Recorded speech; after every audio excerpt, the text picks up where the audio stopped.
Hey, welcome back to the Fire and Water Cooking Podcast. I am Darren, I'm your host, and today I've got a couple of great guests I've had on before, Mr. Jason Logsdon of Amazing Food Made Easy and Mr. Mike LaChartie of the International Sous Vide Association. I'll be talking to them about all things sous vide and some other stuff. I'll be right back with Jason and Mike. Smoking, grilling, getting hot and hotter, sous vide and chilling from fire and water.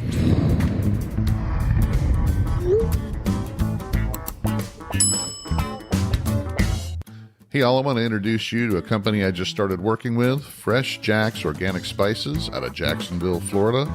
They're a small, family-run company that's fast-growing. I've tried a bunch of their different seasoning blends and spices, and I can tell you they're all fresh, all organic. None of them contain artificial flavors or sweeteners. None of them have anti-caking agents or preservatives. They all taste like they were just made for you yesterday. Check them out, guys. They're on Amazon in the link below. They have different sample packs, different blends. Like I said, they also have the individual seasonings and spices as well. Fresh Jack's Organic Spices. Check them out, guys. I love them. Welcome back to the Fire and Water Cooking Podcast. I am Darren. Of course, I am your host, as always. And I have a couple great guests that have been on a couple times with me before, and I'm always glad to have them on. I have Mr. Jason Logsdon of Amazing Food Made Easy, and I have Mike LaChartie of the International Sous Vide Association and his basement. So, Jason, tell us who you are, and then we'll go to Mike. So I'm Jason Logsdon from Amazing Food Made Easy, and I'm the president of the ISVA. I've been sous videing for about a decade now, which is I feel like a long time till I talk to people like AJ Schaller from Crea and Gerard and David Petranzik, who have been doing it for 30 years at this point. I put out about a dozen cookbooks on sous vide, and I'm always I'm the face, the pretty face of the ISVA. Where Mike is the brains, I suppose that's all that's left for him. Well, I do outrank you as CEO, and that is for a reason. So, and you really need to update your intro, because I think you've said you've been sous videing for a decade since we met, which has been 2.5 years. Decade. So yeah. it's more than that. I've been cooking sous vide, I think 5 years next month. So definitely don't have the wealth of experience that Jason has, and I can't talk as Purdy, which is why he hosts everything. Are you doing anything special for your 5-year sous vide anniversary? Is it on the calendar? Yes. Circle in a heart. Yeah. Well, my in-laws were supposed to come for Christmas. First time we've seen anybody since quarantine, and then cases started going up, so that got canceled. But she's the one who gave me my first circulator, so we were going to celebrate and cook all week up in the Pocono Mountains in a rental house, and now I'm going to have to just cook by myself. Oh, but well, yeah, it's fine. I'll make myself an anniversary burger or something. Shocker. So Jason's been sous videing for 10 years. I mean, you should be done by now. I mean, are you that tough? Yeah, you'd think I'd be tenderized by now, but you can ask my wife. I'm still pretty rough around the edges. Well, you did just get a haircut, so I mean, I'm glad of Yeah. that. So you were getting kind of shaggy there with this whole COVID thing going on. So I knew I had to step up my game coming on here for your fans. They're used to the best of the best. oh, sure, that's why I don't shave and barely wear clothes. And like we were talking about earlier, I don't have any clothes on from the waist down. Exactly. So hey, but, you were in I think your own room at the virtual summit on Friday night, but one of our illustrious guests showed up shirtless to the reception. So Lloyd exactly. Cappuccio likes to. Every time I have him on the podcast, I tell him he's got to wear a shirt. And he always goes.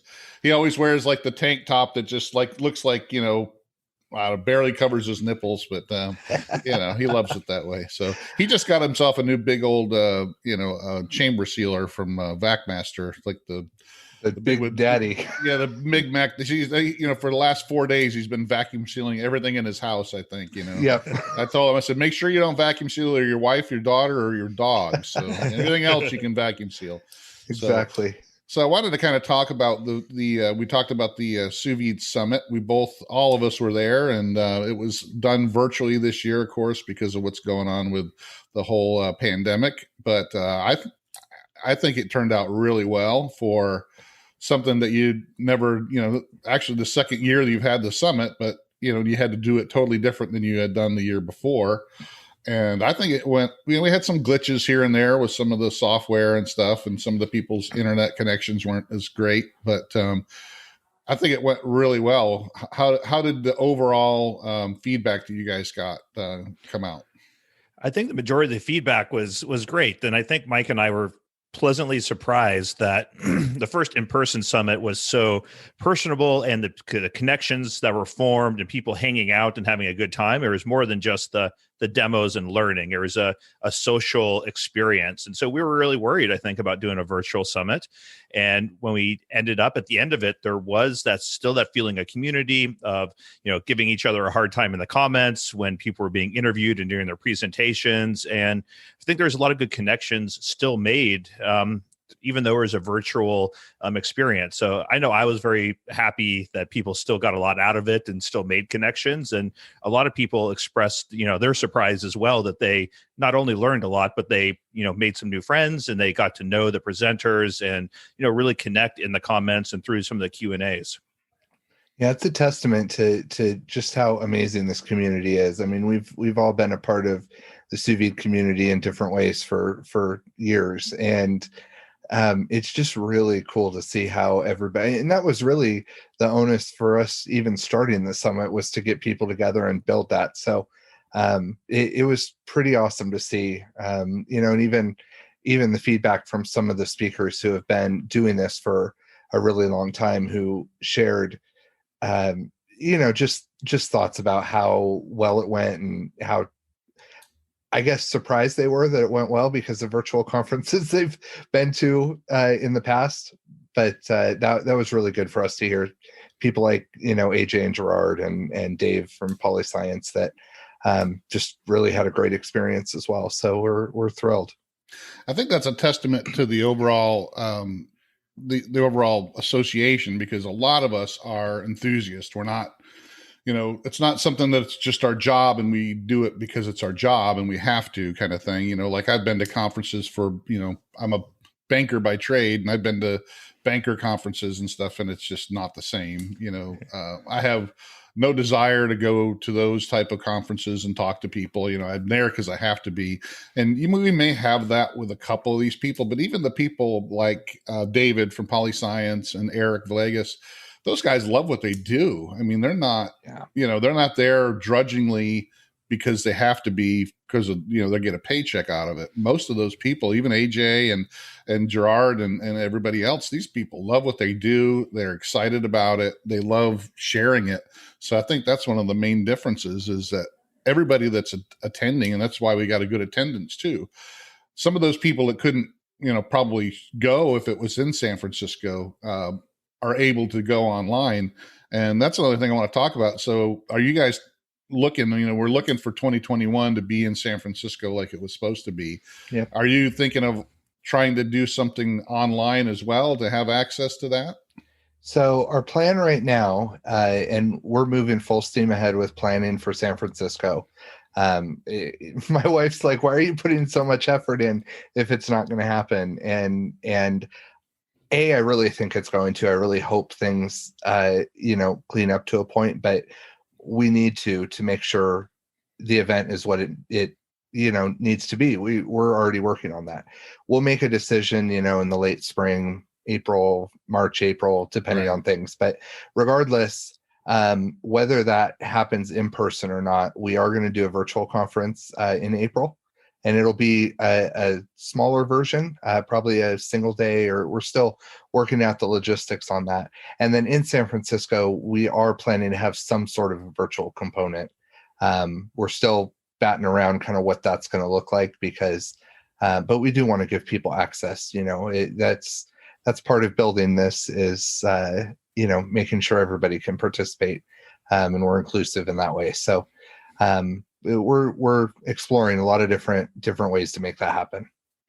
Yeah, and it'd be kind of hard to do both at the same time because you'd have to have a lot more people involved, and Mike can't do everything all the time, right, Mike? So I will say, over the last year, we've really, or not even the last 6 months, we've really been lucky to have some awesome people join and step up and really start helping. So we've got a guy named Seth who is running a lot of the logistics, and he and I are working together super close on all this stuff. And on the marketing side, James Bishada from JB Sous Vide has been doing a lot of the social media for us, and Lennis Perez, Lisa Keys are still very involved. So, we have help now, which has been great because Jason and I can't do everything, the two of us. yeah, and I jumped in and helped out on a lot of moderating some of the sessions on the virtual one, which I had a lot of fun doing that. It's maybe I wasn't the smoothest or most professional host sometimes, but it gave me something to do, while waiting, and instead of just sitting back and watching, and it made me feel more a part of it, to be able to sit there and say, hey, yeah, I stepped in and helped. So I think, like I said, since you have a lot of enthusiasts that are involved and not just, people that do it for a living, you're going to get people that are like, yeah, I'll help out because, I love what I'm doing. I love, helping other people out. So, I mean, that's literally what we're doing is we're helping people learn sous vide. And, so the people that you're dealing with are people that love to help other people in the first place. So I think it turned out really well. I think everybody that participated, I don't think there was, a couple issues with, like I said, with, some people's internet connection wasn't quite right or the software issues. But as far as, the quality of the presentations and everything else were great. So I couldn't say anything bad about it at all. So we appreciate that. Absolutely. And those are all available as downloads. All the sessions. We have our Champions of Sous Vide community, and they're all in there. So if you sign up as a VIP member, you get access to all of the different showcases and everything we're doing. But they're available a la carte as well, and we're just kind of putting that system up. So if anybody didn't make it to the summit and wants to see Darren and Jason and everybody else with their fantastic presentations, definitely go to our website, and that information will be there. And that's another thing I want to talk about too. So you guys just don't do the summit now. You're branching out a little bit, and you're doing some other things during the year to keep people, interested in learning and teaching. Why don't we talk a little bit about that? I know, Jason, you do some of your stuff with your podcast and all that, and then you have the showcases. So. Yeah, so we've been doing the Exploring Sous Vide show. We really started it going into the conference last year when we wanted to highlight some of our speakers and build up some buzz around what we're doing. There's just, as a home cook, I'm very excited about a lot of the people that we have presenting at the conference, like James Precisio, who's a Food Network star, and Rich Rosendale. And of course, the illustrious Darren Wilson. There are these people that are really big deals. And so I'm really excited that they're a part of our community. And we thought we should highlight this by having, it's now a live interview show on Facebook Live where people can interact and ask them questions. So we got started with that, and we've kept it going now where we bring on some really fun people. We had Scott Heimendinger from the director of marketing for Anova, the Seattle Food Geek. He was just on. Chef David Petranzik doing an exclusive look at their new Hydro Pro circulator. So we bring on these people, and then we have people in our community are in the comments asking questions, contributing. It's very rare to be able to have a chance to ask people like this questions and kind of pick their brains. And so it's been really fun for me to sit down with some of the people that I really respect what they're doing and just ask them whatever the heck I want for an hour. And Darren helps me out, and Mike helps me out with some really good questions in the comments when I'm starting to struggle, and they give me some good things to keep the conversation going and really get the most out of some of these guests. So that's every Thursday, normally at 3:30 or 6:30, depending on who the guest is. And you can find that on theisva.net/live, I think is what goes there. And It's a great way to kind of see some of these luminaries. We have a bunch that we're just reached out to that are looking at coming on the show in the next few months as well. Well, they can also find it on Amazing Food Made Easy Facebook page, Exploring Sous Vide Facebook group. So I always share it to my group and my page as well.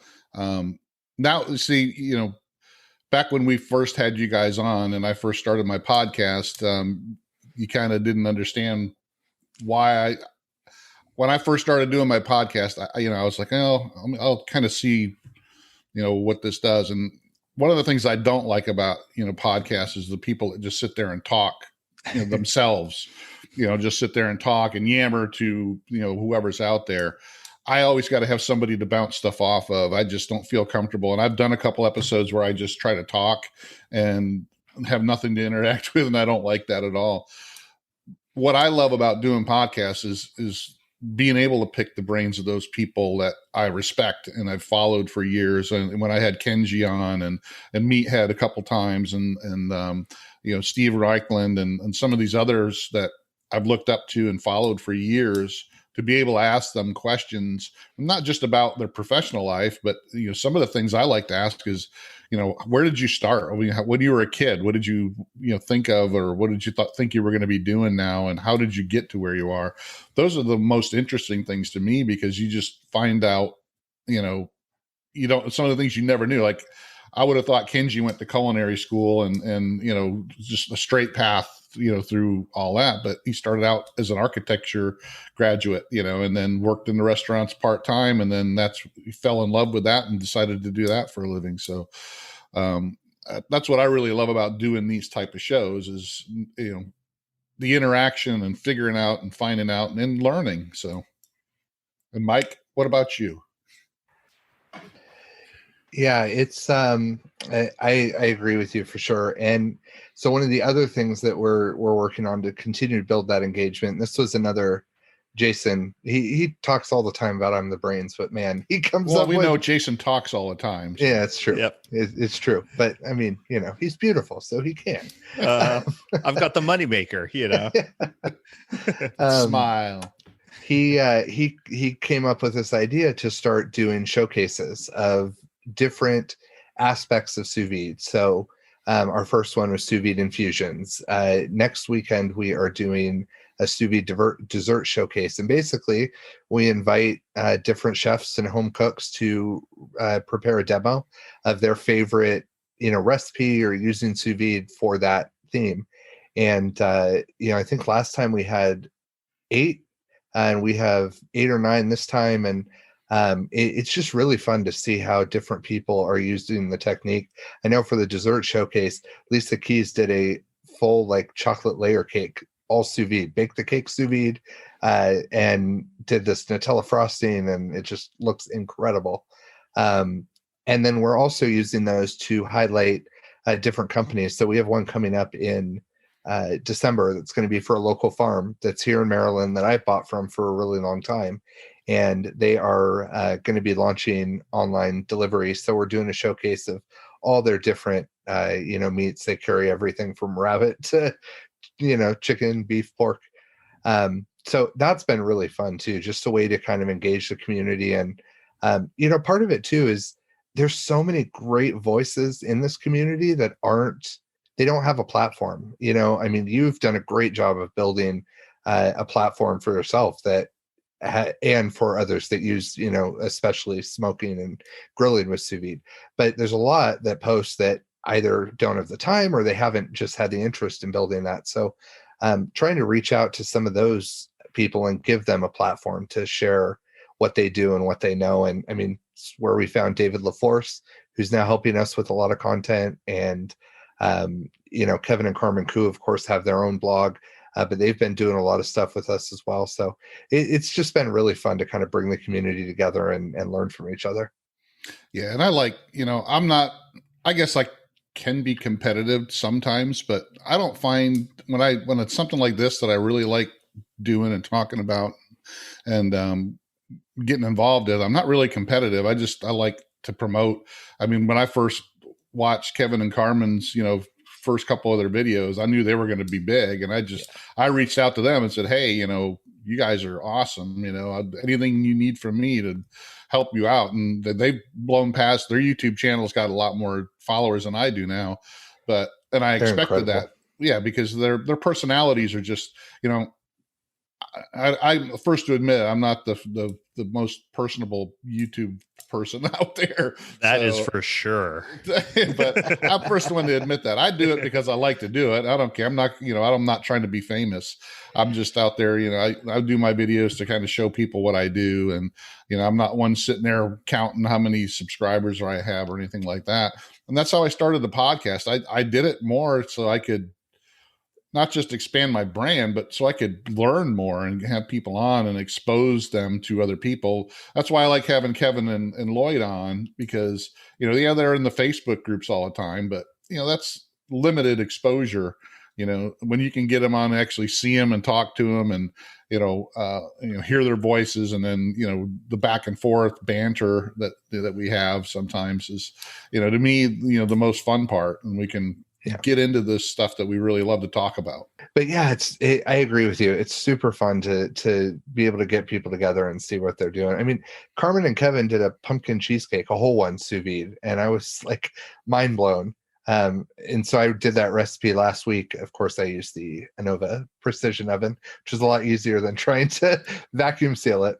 But it turned out fantastic. And I mean, that turkey they just posted, deboning the whole thing and stuffing it, my God. Yeah. One of the things that I really like is I always, not being a chef or classically trained in any way, I always held chefs up to this kind of like high regard of their knowledge and the types of things that they do. And there are some that do some really amazing things. But it's been fascinating talking to people like Chef David Petranczyk, who learned so much from home cooks.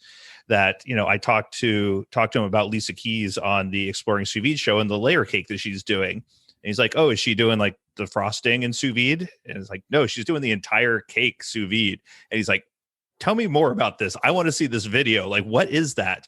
And he's been sous viding for 15 years. He works with some of the best chefs in the world, and he's learning stuff from home cooks that are applying this technology in new ways. And it's so apparent to me that everyone has something to offer this community, whether you're a professional chef or a home cook. There's so much exchange of information that's just amazing to me. Yeah, and I think that's one of the things that I like about our group is that it does combine people that do it professionally and the people that are like crazy people like us that just love to do it.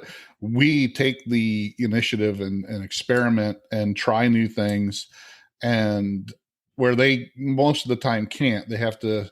If they're working in a restaurant, they got to kind of make, like you said, they're doing it for service, and they got to make it look the same, and they really don't have a whole lot of room to play around with. But we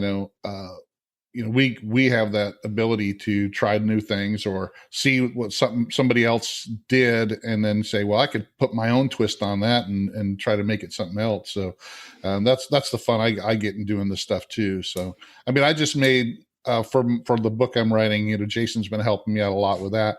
But I had, I'm working with a spice company that's going to co-sponsor it with me, and they asked me to do a couple vegetarian or vegan type recipes because they cater to a lot of their customers are vegetarians or vegans. The owners are. So I said sure, and it made me actually look where I never looked before, because most of the times I'm doing meat, it's barbecue and smoking and grilling and sous vide and meat. And so I, opened up my eyes a little bit. Hopefully the book's going to be released early December, mid-December, before Christmas. So having seen a bunch of the sneak previews of the book and looked through it, I definitely am excited to see it in its completed form. And I can give it a good preview.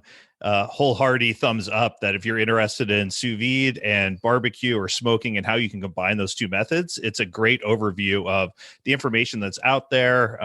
It seems it's very accessible, that it's providing Darren's point of view and his knowledge while also saying, this is like the source that I got my information from. If you really want to dive in, you can go here and get more information. And then a nice range of recipes that covers, all aspects of what he's talking about. So I'm very impressed, and I'm excited to see it in its completed form when it's in my hand.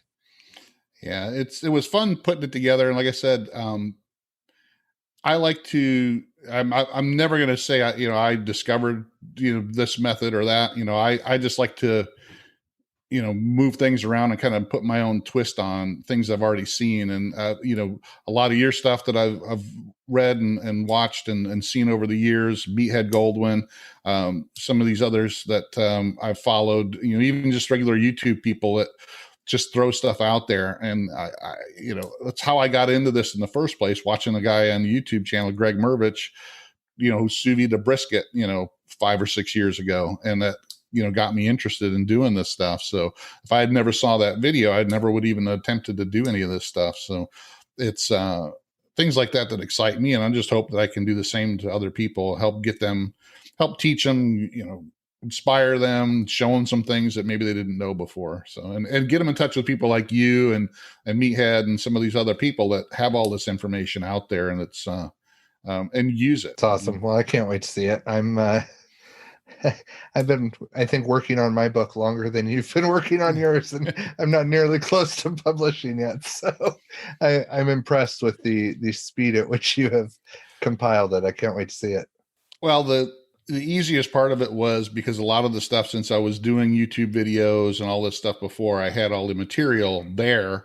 I just had to kind of throw it all together into a book form. So a lot of the recipes are things that I've done in the past, I've experimented with. Now, the second one I probably do will probably be a lot harder. It just, this one kind of spilled out because I already had a lot of the material. And I guess that's the funnest part of writing a book. If it's something that you're excited about and you just want to get out there, it's like throwing up on a page, it's just, you want to get it all out there and try to put it in the words that people will understand. No, I was just going to say, for all of the other would-be cookbook authors who are watching, Jason has an awesome self-publishing course that he's about to release. So you too can get your cookbook out on the Amazon shelves. Yeah, and Jason's helped me out a lot, and that's, we've gone back and forth a few times on some ideas, and he's definitely got. I've had a sneak peek of the course, and it's really good. Goes into a lot of stuff, and it's a lot easier than most people think. I've talked to some other people, and it's, everybody thinks of, you got to have a publisher, you got to buy a warehouse full of books, and try to sell them out of your back of your car, or get them into the Barnes and Noble or something. But with the way the business is nowadays, it's really easy to publish on your own, get it exposed out there on Amazon and some other places. And I think that course, it's got a lot of potential for people. Going to be a lot more cookbooks being written, Jason, because of your program out there. I appreciate your help in helping me make sure that I'm covering a lot of the stuff. I've enjoyed putting it together. I've self-published 12 books and traditionally published a few. And I just thought it was good to kind of share my expertise in that area and try to help some other people out there, people like you, people like Lloyd, that have like content out there are interested in maybe putting out a book, that it is something you can put together and you can do yourself. And, Darren could put a link in the show notes to the course. It's out now. Or you can go to makethatbacon.com/fireandwaterpublish, and that will use Darren's affiliate link, which we'll be sure to set up before this podcast goes live.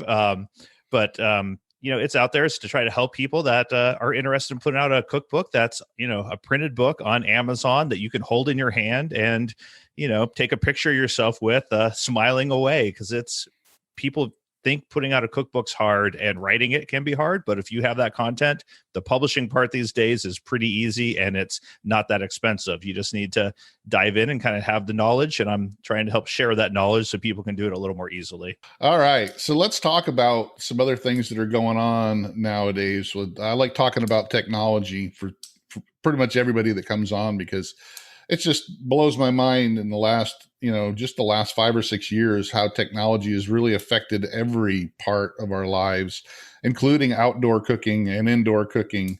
And, even just this year with 2020 being a big mess, no matter, with everything else that's going on in 2020, there's still some great products and new things coming out for both outdoor and indoor cooking. So, we can talk about the Anova Precision Oven that they've just released, and they're selling like hotcakes. I know that Mike has one. Jason doesn't have one yet because he doesn't have any room.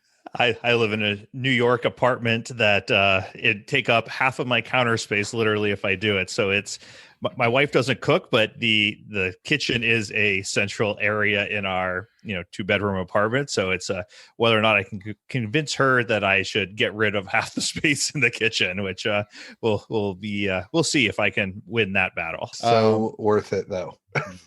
So some of these things, especially with the Anova Precision Oven, I mean, it's really phenomenal because combi steam ovens, have been out there for a while on the commercial side in the restaurants, and they do some phenomenal things. And I know that in your area, Jason, in New York City, when they had the big controversy with sous vide a few years back, and the health department came in and pretty much banned sous vide cooking in the restaurants, they all kind of switched to combi steam ovens, which cook similarly to sous vide. So let's talk a little bit about that, because that's one of the things that people are really fighting over now is, what they do, the combi steam oven is, can they be considered sous vide?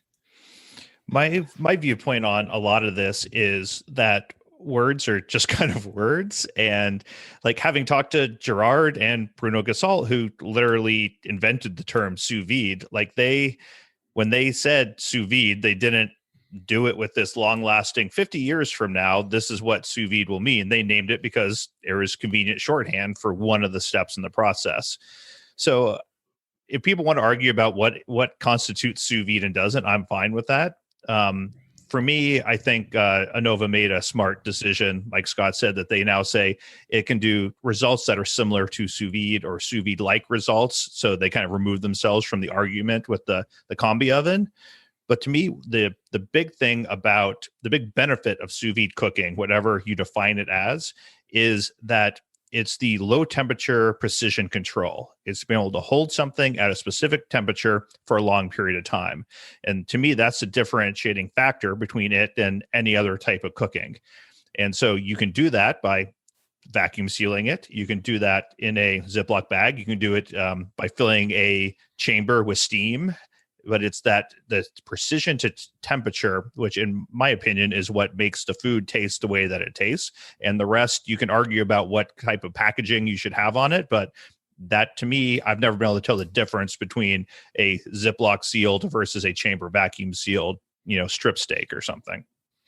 Yeah. And you don't just have that in the sous vide world.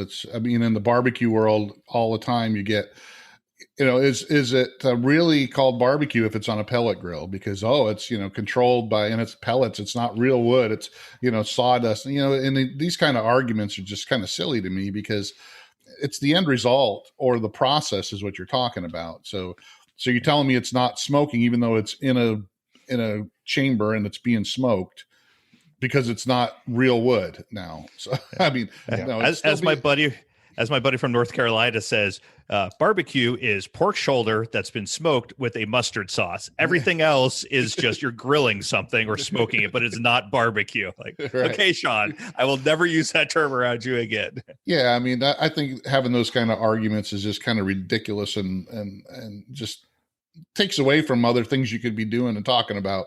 Yeah. I'm with you 100%. Sous vide to me, when I looked at it, I didn't go, "Oh wow, a water bath in a bag." It was precise temperature control. What I can do with it by using precise temperature control, whether it's in a water bath or whatever. People want to fight over the stupidest little things, and really, it's like you said, it's precise temperature control that is going to get you to the end result that you're looking for, and that's what it's all about, and it's what it should be all about. However you get there. I think, I've had my oven now for about 2 weeks now, and I've cooked some things that I've, cooked sous vide before and tried it on the oven. I can see where, it can do some things similar, but I cooked some New York strips last night, and my wife said, "Oh, your ones you usually do in the sous vide always, kind of taste better and the texture was better." So it might not be the same, but it's very similar, and I think to argue the semantics is kind of silly to me. And I know that the combi ovens can do some things that you can't do in a water bath. So yeah, my experience thus far. So one thing that helped me, and I think Scott said this, there was a really interesting conversation about relative humidity, most of which went over my head. But essentially what the combi oven is mimicking is the conditions inside the bag. It's not, and that was something I didn't really think about or understand. It's not trying to take the place of the water bath. It's trying to mimic the conditions inside the bag and the way the food responds to the humidity. I mean, I've done everything from sous vide oatmeal and cheesecakes in mason jars to a full cheesecake that was great. I didn't have to vacuum seal it. Turkey roulades, and I would be hard pressed to tell the difference with a lot of it on whether it was cooked in my water bath or in the oven personally. So, I mean, I've been really happy with the results, and it's definitely, I still use the water bath for long cooks. I just did a 48-hour pork shoulder that, of course, still went in the bath, and I've used it for a bunch of stuff still. But it's the convenience of being able to just like pop a pan of rice in the oven and not have to stir it, and not have to look at it, or be able to cook a cheesecake and not have to deal with a separate water bath in the oven. And it comes out perfect with no cracks on top. I mean, it's been a lot of fun to play with for sure. It's not going to replace it. I mean, it can if you want to, like, if you're like, Jason, you got very limited room and it's either I have a water bath or I have this. I would probably pick the oven because it can do a lot more. I can do a lot more with that oven than I can a water bath, because I can actually sear in the oven. I can air fry in that oven. I don't have to have the steam on. So there's a lot of things I can do. And that's kind of why I got it. I didn't get this from Anova. They didn't give it to me. I paid for it out of my own money. Same. And because I wanted to play around with it. And I saw the potential with other things I could do with it that not just replacing a sous vide bath, because like you, I think it can if I wanted it to, but there's some things I'm still going to cook sous vide anyway. And, but it can do some other things, phenomenally. I've cooked some stuff, using it as an air fryer. It worked great. I've cooked, some stuff in a bag in it, and it worked great. The internal probe, works really well. Yeah. So you can cook things to an internal temperature now that's inside an oven that it monitors it for you. So, I mean, so there are some things that this thing can do, and it's priced really well. And it's the only, affordable countertop combi oven that can measure wet bulb temperature out there. So there's nothing else like it. I'm actually really excited for Thanksgiving. I ordered a smaller turkey. This is just going to be us. And I'm going to do the whole turkey in the oven on sous vide mode, so it'll have all the humidity. You don't have to worry about filling the bag with stock, because everything can get inside. And even things like, your oven at home can only go so low.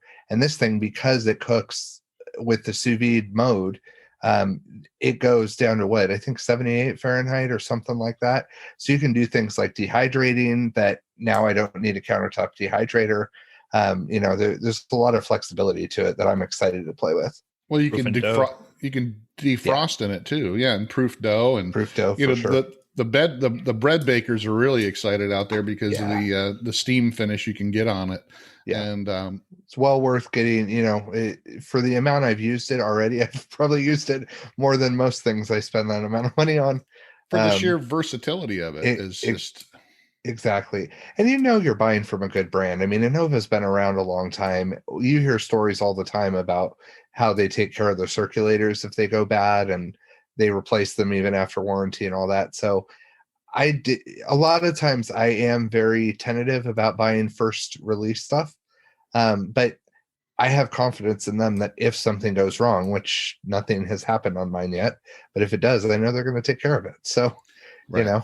Well, and they're owned by Electrolux now, and a lot of the technology they got into this oven came from Electrolux. So it's not like, it's not a Kickstarter. It's not something that they've never,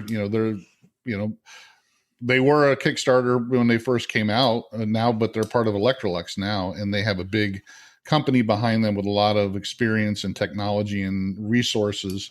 And if something goes wrong, they're going to make sure, it's got a 2-year warranty on it. Just like all their products. So they're confident that even if something goes wrong, just file. I would also say like for me, it's very encouraging having Scott there. Like Scott Heimendinger, I've followed since I got into this. The Sancerre is probably my favorite circulator, which he was one of the co-founders of. Like, I feel like his name brings a lot of credibility to Anova and to their products that I don't think he would personally feel comfortable putting out something that's not high quality, and that my knowledge of that makes me much more likely to buy something from them, just because I don't think he'd be willing to put his name on the line for something that wasn't high quality. Well, and he's like us. He's a enthusiast first. I mean, he was another guy when I had him on my podcast. He started out in software programming. That's what he did for a living. He just kind of fell into talking modernist cuisine into hiring him because he loved to cook and he loved going over there and playing around and working with them. He just wasn't getting paid. And then he said, "Hey, well, can I come over here and like work for you guys?" And then, so it's very rare when somebody can actually do something that they really love to do and get paid for it. And he's one of those guys. And when you talk to him, you've had him on your show and I had him on mine. I mean, he just loves to go down the rabbit hole, and he just, he loves this stuff. It's something that he's passionate about. It's not just well, I went to school and learned that stuff, and I got to tell everybody I'm so smart. No, he's really passionate, and he put his heart and soul into this thing, and you can tell that. And Hey, all, I want to welcome back Inkbird Products as a sponsor of the Fire and Water Cooking Podcast. Inkbird makes many great different temperature controllers, thermometers, all kinds of time and temp controllers. But one of the best things that they make is their new Sous Vide circulator that includes Wi-Fi, 1,000 watts of power, and super quiet at a really affordable price. It's one of my top picks for a budget sous vide circulator for people who are just getting started. Make sure you check it out in the link below. Check out Inkbird. Welcome back, Inkbird Products, to the Fire and Water Cooking Podcast. Well, what else you guys want to talk about? So that was one of the things too. So, we kind of talked about this, hit on it before we started recording, Mike. So the ISVA is going to include some combi cooking stuff, right? We're only going to be cooking in a vacuum bag and a water bath for the ISVA. Yeah. Our official mission, is we updated it because of the controversy around the Anova steam ovens. Like I've been using combi ovens at conferences and stuff, and at the CREA class before Anova was even thinking about doing them. And so our official mission is to promote sous vide and other low temperature precision techniques. That if it's low temperature precision, that's what we're talking about. And it doesn't matter if you want to say sous vide's different than a combi oven. Great. We're including all things that have these similar results, and we want to be inclusive of the different technologies you can do to put out food that is similar in texture, similar in control, and kind of similar in flavor. Yep. And I can hear all the people in the comments. Well, crock pots are low temperature. No, they're not. And they're not precision. So relax, everybody. Although they used to use them. And I'm sure Jason actually probably made one. Oh yeah, that was your first one, wasn't it? Yeah, I had the Sous Vide Magic Sous Vide temperature controller. When you plug your crock pot in it basically turns your crock pot on and off to maintain temperature. That's low temperature precision. I was looking at your list on the Amazing Food Made Easy website because they benchmark everything, and I love the detail your dad goes into with all that. But I'm like updating our approved devices page. Okay, what has hit our criteria that I haven't put on here yet? And I get to the Sous Vide Magic, and it's like time to heat from 140 to 180, 1 hour and 52 minutes. And I'm like, man, we've come a long way in 10 years. I had a super amazing crock pot, let me tell you. But this is a good discussion, because this is something that I don't know crock pot brands at all. Like I know pressure cooker brands because of Instapot, but like if a slow cooker comes out and says, hey, this whole sous vide, like whatever, is like the craze is great.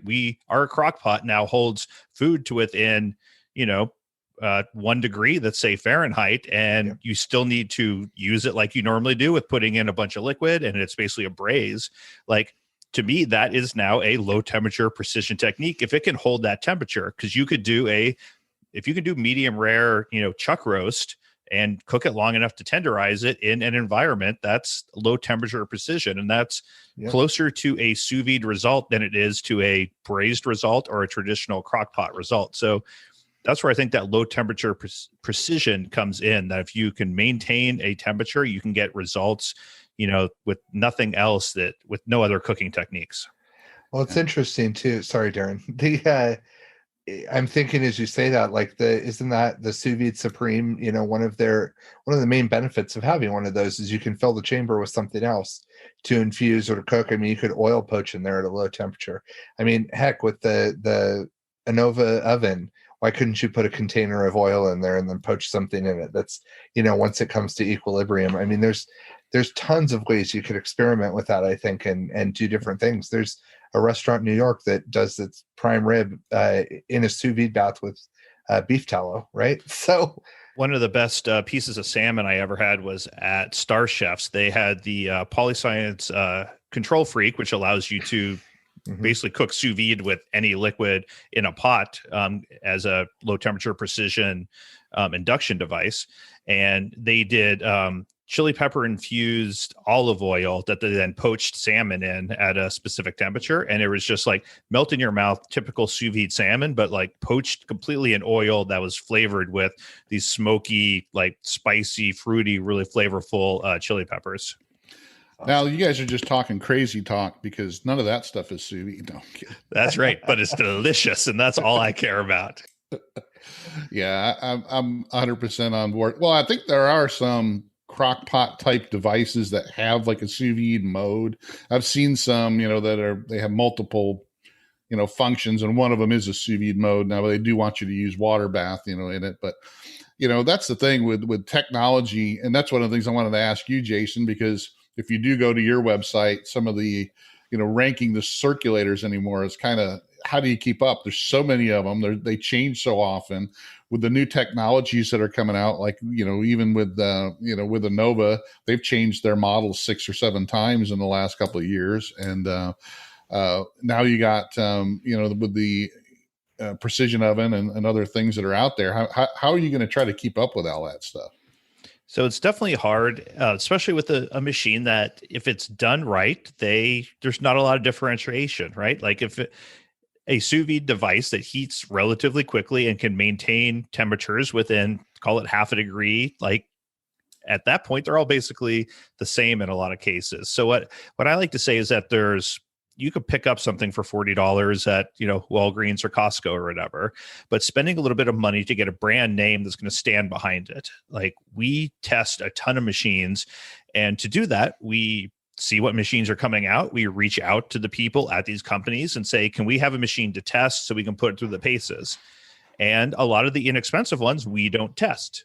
Why is that? Because there's not a company behind it. It's someone that's buying them off of Alibaba in bulk, and they're reselling them under their own brand. And there's nothing wrong with that. I'm a small business entrepreneur as well. Like, great, more power to you. But if that machine breaks, they don't care if it broke for you. Where if an Anova breaks, you can get a hold of Cole Waggoner and you can get a hold of Scott Heimendinger. They are online. You can say, Cole, what the heck just happened here? And like, people do that. If your Polyscience breaks, you can get a hold of David Petranzik and say, David, what the heck? The Vesta, you have Chelsea Cole. With Backmaster, you have Eric Villegas. Like, there are faces and companies behind these brands. And to me, that's worth it. If nothing breaks, it doesn't matter in a lot of cases what circulator you have. But if things start to go wrong, then you want a company that's going to stand behind their product and make sure you get the best out of it. And it's amazing to me talking to some people that even have companies behind it. You're like, so what went into this circulator? They're like, well, we want to, maintain precise temperature. So we did this. And you're like, yeah, you're doing a sous vide machine. Of course you freaking wanted that, you idiot. Like, what are you saying? And then we had David Petranzik on from Polyscience demoing their new device. And he's like, so for the carrying case, we tried 8 different carrying cases, and this is the one we liked. And for the clamp, we had a 4-day argument about what clamp we wanted and went through 14 different clamps to see what made the most sense. And we did this and we did that. And you're like, they care. The peanut butter test. They passed the peanut butter test. Like, they care so much about their machine. They put so much into it. And talking to him, I interviewed Chris Young from when he was still at Joule, like the same thing. They put in all this thought and energy and effort into creating a device that's going to last, which we all complain, they don't make machines now like they used to, that they're not built to last. Like some of these companies are building something to last. And I'd rather support a company like that that's doing something right and that's putting out a machine that is a solid, great machine that people put care and consideration into than one that just they were trying to have the cheapest machine possible so people could save, a few bucks. Yeah, and that's one of the things when people ask me which sous vide circulator should I buy. There's a couple that I suggest, and they'll always bring up the Guga Guinga, it's got 3 stars on Amazon with 4 reviews, and it's like, okay, those are cheap for a reason. Spend an extra $20 and get something that people look at, well, because I like to promote the Inkbird. Well, I've dealt with the people at Inkbird, and I've had a couple issues with some of their products. Whenever I have it, I just say, hey, this broke. Boom, they send you a new one right away. No questions asked. That's what you're looking for. You don't want to have to go through, plug it in, turn it on. Did you do this? Did you do that? Have to go through 6 hours of waiting on hold for customer service. You want somebody to go, yeah, sounds like a problem. Just send it back and we'll send you a new one.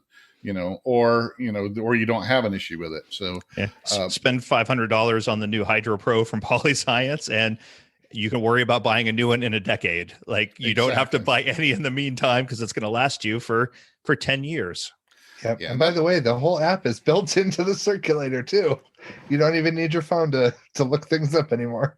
Well, and that's another thing, people will always try to, and nobody wants to spend the most money on something, not everybody wants to buy a Mercedes, because they can't afford it. And, that's kind of silly to expect everybody to, but there are some things that you need to look at and say, should I spend an extra 10 or $20 on something that's going to last?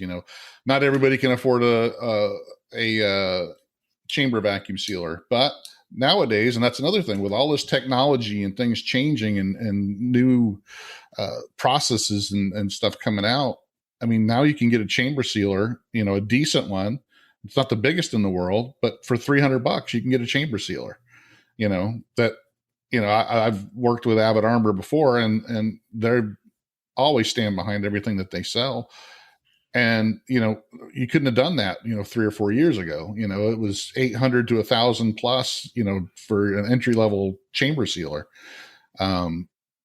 There's, so with not just the changing in the technology, but making things with better quality, cheaper and more expensive, more affordable for people that want to get something a little bit better. So I was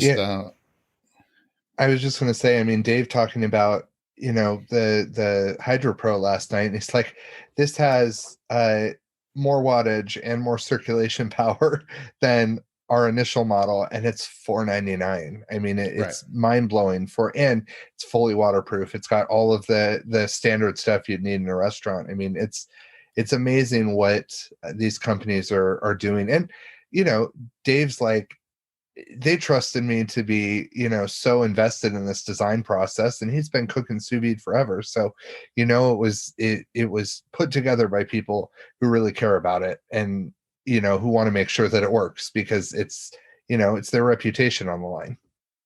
Exactly. But like I say, yeah, manufacturing processes change. I mean, I remember when plasma TVs were, $5,000 for a 30-inch one. And now, and the technology is so much better and they're so much cheaper, so it's not just that they're cheaper, they're the better, they work better. They, last longer, so that's the good thing with a lot of this stuff. So, well, and I'm hoping that the Precision Oven, I've had really good luck with it so far. And I know you have too, Mike. And it's something where you can do a lot with it and learn and keep, doing experimenting and other things. So it's fun for me and it's fun for people like me and you guys. So, but what else you guys want to talk about? I know that the ISVA, we're going to do the summit in July. And it's still slated for San Francisco this year, correct? Yep. And we're working really hard to make it, the first year, there was just so much awesome stuff that happened and the food. And we're working really hard to, like, how do you improve on that? Just to make it a really premier event. I mean, more food throughout the weekend. We are contemplating making Saturday mostly demo sessions with samples all throughout the day, a lot of things like that to really make it an awesome experience. So it's no fun just watching Chef Justice Stewart make ostrich on stage if you can't taste ostrich when you're sitting in the audience. Yeah, it was goose and kangaroo, but close enough. Now, is Crea going to be involved again and Cuisine Solutions? We've been in talks with them, and we're still narrowing down specifics, but they're definitely have said that they're interested and they want to be involved in working with the ISVA at the conference and the virtual conferences. So they've been an amazing partner and someone that really helped give us the credibility we needed to get some of our other sponsors. And they helped make that first in-person conference amazing with their food and their professionalism and the knowledge that they shared. Yep. They set the bar. I mean, really, they helped us set the bar for continually trying to improve. I mean, it's a high bar that we have to reach in large part because of all the contributions they made. So what do we have to look forward to in the virtual summit you got planned coming up in the spring?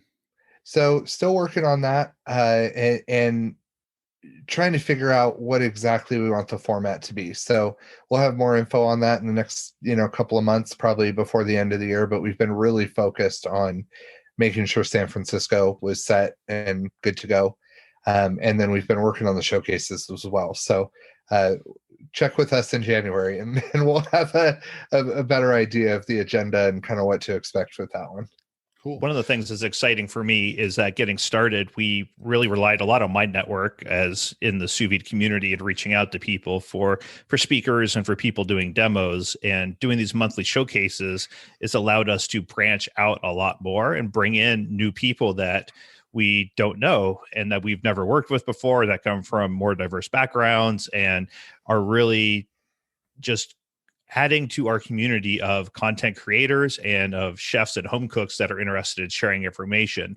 So I'm really excited to see these new voices come up, and then our virtual conference won't be us trying to fill slots. It'll be us taking, 40 people and we need 20. So which 20 of the good presenters are we going to have to get rid of because we have too many good presenters? And same with the in-person, that it allows us to really bring the cream of the crop out there and make sure that, taking what I think was very good content at our first two summits and making that, just exceptional content instead of just very good. And I think that's going to make us stronger overall and our conferences stronger overall. And doing those monthly showcases also gives us a platform to bring in new people that might not be ready for a 45-minute, demo in front of 300 people at a conference, but they are ready to, cook on camera. They're ready to get in front of people and start expanding and give them opportunities that isn't just kind of throwing them in the fire in front of a big group. So to me, what he just said, Mike, was that Darren, you're not going to have a spot. You'll always have a spot. You're on our list. You definitely have a spot. But it's been interesting even for somebody like me, because I'm an event planner, right? I'm the guy behind the scenes. I don't love, you guys both know, I don't love being in front of people, and the showcases have been a cool. I mean, I did a demo for the last one and I'm doing a pie for the dessert one. So it's been fun just for me to sort of play around and get to do something different that isn't necessarily my core comfort zone. Well, when I started doing this, I got out of my comfort zone. And once you do, I mean, you have a lot more fun. When I first started doing the podcast, I was the same way. It's like, people are going to even want to listen to me. And then the first couple, comments that I got was, man, you really asked some great questions. And I really, and from people that I respect and trust their opinion. And they're like, you're not just saying that. And they're like, no, man, you do a great job. So, I mean, I think if we don't do that, get out of our comfort zone every once in a while, we don't grow, and we're never going to, have as much fun as we could. If I didn't start any of this stuff, I'd, probably be miserable just doing my job and, playing with my kids and that stuff. Jason would still be programming websites. Oh my gosh. I do think that's such a valuable message to get across, is that like your community is a community of people that cook. And if they're interested in demoing things and getting out of their comfort zone, like get a hold of me and Mike. We have these showcases. We're looking for people that don't have a blog, that don't have a following, that aren't out there like that, but just cook and enjoy what they're doing. And everyone looks at me and they're like, oh, you're like so natural on camera and you're so good at this stuff.